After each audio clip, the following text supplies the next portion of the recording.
So you were out and about in the 90s doing the gig scene and going around seeing whoever. What's the best gig and the best experience you had at a gig from that sort of era?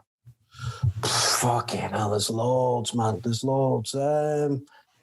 Oasis, 94, Boardwalk. Seen them a few times in the early days. Nice.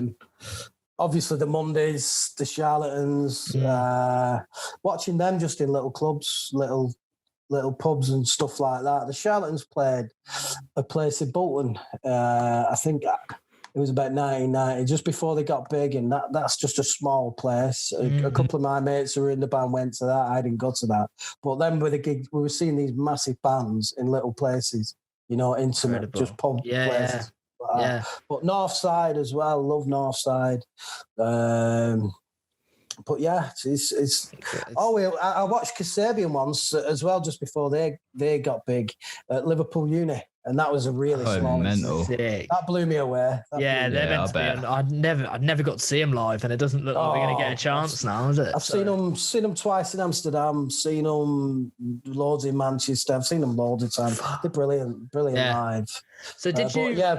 Go on. Sorry.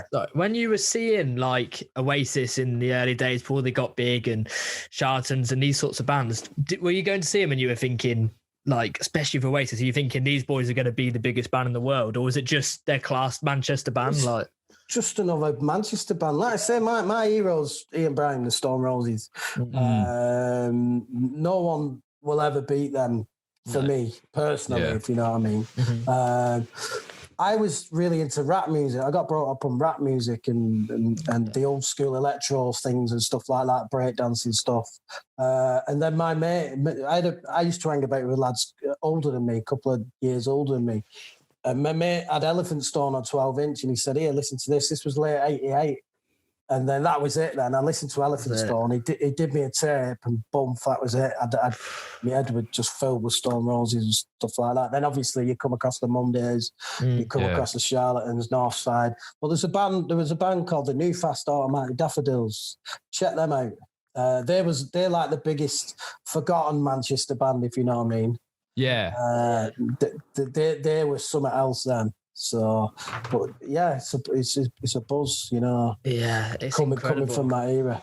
As I said, we're so jealous, aren't we, really? Because like we stumbled across all these bands later on, and we, both brought up on them, and I grew up listening to Oasis and that, but it's so different doing that compared to actually being there when it was like being there, happening.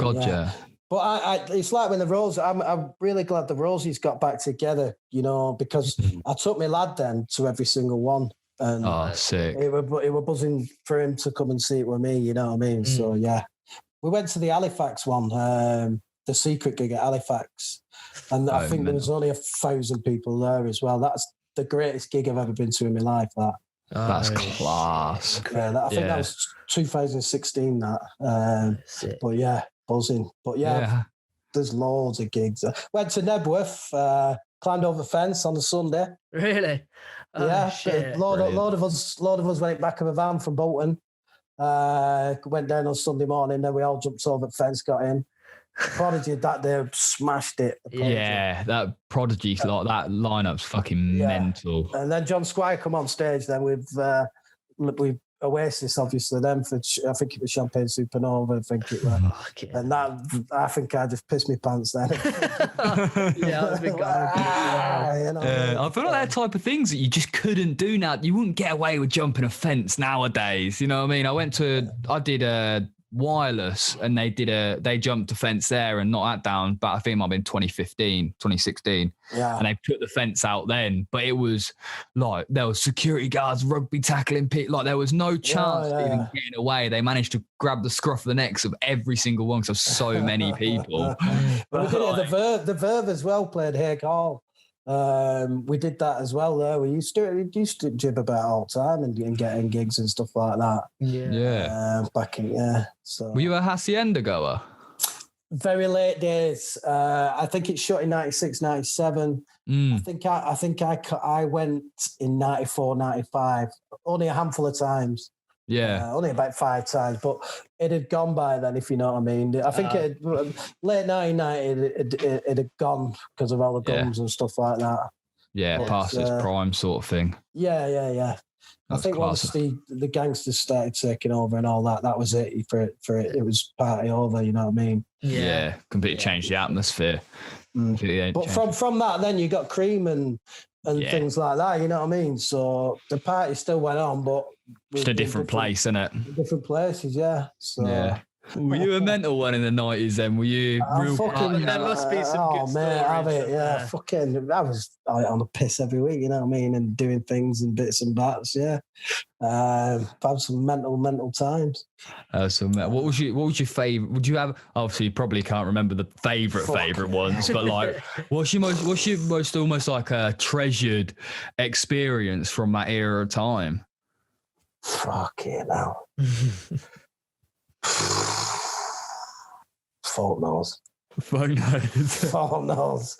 I was off my fucking trolley every week, you know what I mean? The ease were fucking 25 quid back then, you know what I mean? In 92, something like that. So I think I had my first one in 93, 94, I think. Blew my fucking head off. And they were cleaner than they are nowadays. It's all shit now, innit? It's all this ketamine now, innit? And shit like that. And the fucking madness. So, but yeah, favourite, fucking hell, man. Or just anything that stands out from that sort of time. I mean, I think, as I say, we couldn't do it, so we're just so interested in like what it was like, really. Fuck knows, mate. I was out every single week, you know what I mean? I was in Bolton, in Manchester, and Amsterdam, places that I still go to Amsterdam a lot now, you know what I mean, with my mates who were your age as well, you know, because my mates stem from 50-year-old to fucking my lad's age, you know what I mean, and that's so we still I'm just trying to fucking think. Fucking hell. I bet you got some cracking stories though. I fucking have if I can remember them, you know what I mean? Yeah. But yeah, I'd seen every band from that era and gigged every week, and even on the dance stuff, you know, going to Cream and places like that. Caught a couple of the old raves in the car parks in 92, 93 when I left school. So I was only 16, 17 then, driving to Burnley, just going to a car park and then boom for a bit of rave at fucking 3 o'clock in the morning, you know? Yeah. So... yeah, them were my days. Days.